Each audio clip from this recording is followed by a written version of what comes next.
জীবন ক্ষয়িষ্ণু।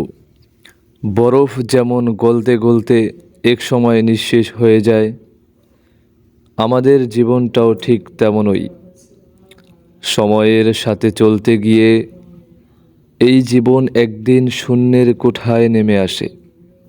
আচ্ছা, নিঃস্বর এই জীবনটা কি নিছক ভোগ ভ্রান্তির মাঝেই কেটে যাবে?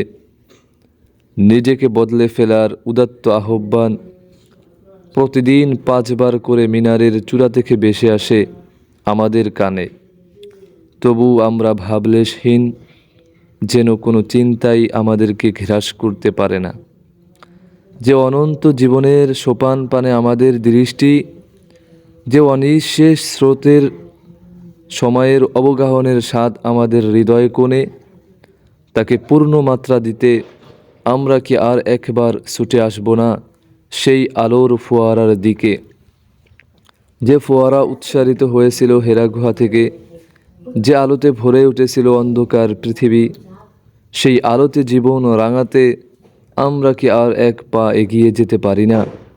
উত্তর যদি হ্যাঁ হয়, তাহলে চলুন জীবনের বেলা ফুরাবার আগে চলুন তবে প্রত্যাবর্তন করি, নিজেকে আবিষ্কার করি নতুন আরেক পৃথিবীতে, যেখানে শুধুই সুখময় অবস্থা বিরাজমান।